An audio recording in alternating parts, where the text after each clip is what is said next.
बर' राव रोङै बर' सुबुंफोरखौ बर' राव फोरोंनो थांखि लादों खौसेथि बर' सुबुं गौथुम आफादा।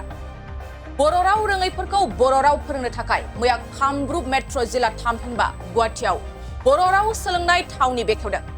गुवाहाटीआव थानाय मोजाङै बर' राव रोङै एबा रायलायनो लिरनो रोङै सुबुंफोरखौ बर' राव फोरोंनाय आरो बर'नि राव हारिमु थुनलाइखौ हमथानानै लाखिनायनि थांखिजों मैया खौसेथि बर' सुबुं गौथुम आफादा कामरुप मेट्र' जिल्लानि बिमरिया ओनसोलनि बिजनियाव बर' राव सोलोंनायनि थावनि बेखेवनाय जादों। खौरां मोननाय बादिब्ला बे ओनसोलनि गोबां सुबुंफ्रा बर' राव रोङा एबा रायलायनो रोङा। बेनिखायनो बिथांमोनखौ बर' राव फोरोंनाय थांखिजों मैया खौसेथि बर' सुबुं गौथुम थामहिनबा UBPOनि बानजायनायाव बर' राव सोलोंनाय थावनि बेखेवनाय जायो। मैयानि बे हाबाफारियाव गाहाय आलासि महरै बाहागो लायो कामरुप मेट्र' जिल्ला बर' थुनलाइ आफादनि गाहाय नेहाथारि मुस्रि गलाब बर' बिथाङा। बे हाबाफारियावनो बाहागो लादों खौसेथि बर' सुबुं गौथुम UBPOनि आफादगिरि डक्टर गाम्बारु मोसाहारि, गाहाय नेहाथारि डक्टर बाबु बर' बिथांमोना।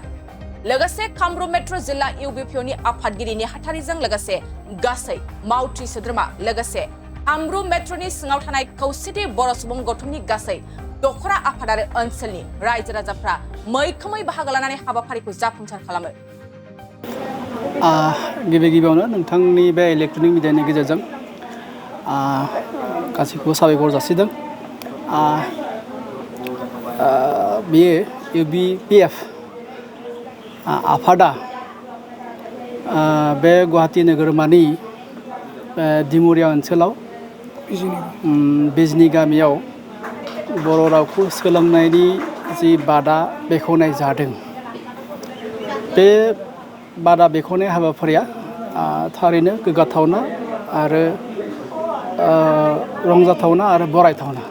मानो होनबा दिनैसिमहालागै बर' रोङै ओनसोलाव बर' फोरोंनाय हाबाफारिखौ जोङो गुबुन गुबुन आफादफोरखौ बेफोरबायदि हाबाफारि लानाय नुवाखै।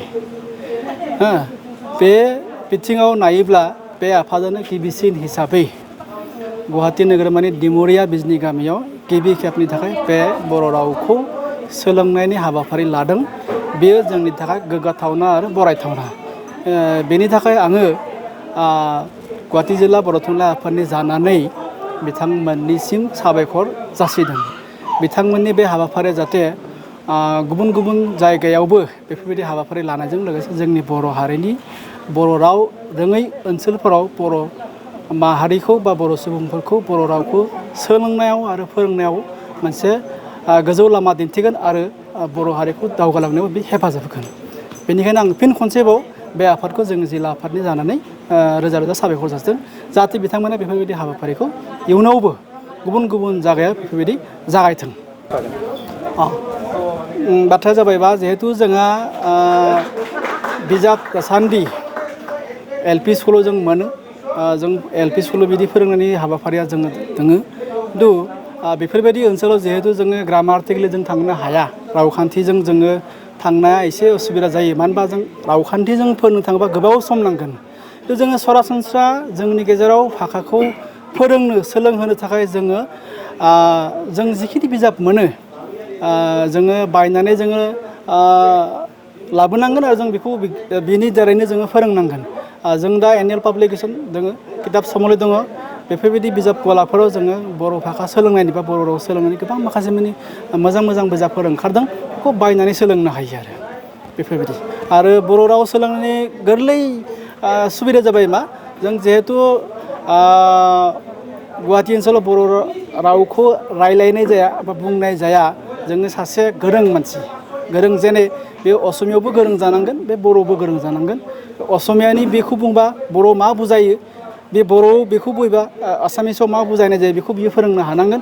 अब्ला बियो फोरोंनो गोरलै जागोन आरो जायफोरनाखि सोलोंनो फैगोन बियो गोरलैयैनो सोलोंनो हागोन। जों बेखौ गोरलै हिसाबै सोलोंनो थाङोब्ला जोङो सोमोन्दोनिफ्राय लानानै बेसाद जिब जुनारनि मुंफोरखौ जोङो फार्स्ट सोलोंग्रोना लानायनि उनाव जोङो सोदोब दानाय रावखान्थिनि बाथ्रा जों फारि फारि जों सोलोंलांनो हायो। आरो बेबायदि सोलोंबा जोङो बर' रावखौ सोलोंनो बांसिन गोरलैसिन जागोन। जिहेथु दाबायदि समाव जोङो बेबायदि गामि ओनसोलाव जोङो बर' राव रोङै मानसिखौ बर' फोरोंनो ओंखारदों। जोङो सब समय स्कुल बा जोङो ग्रामाटिकेलनि बाथ्राखौ बुंबाय थाबा जोंहा जानाय नङा। जोङो सरासनस्रा जों रायलायनो जोङो सोलोंनांगोन बा जोङो रायलायनो जों फोरोंनांगोन। अब्लासो जोंहा बे हाबाफारिया माने दावगालांनो नागिरबाय आरो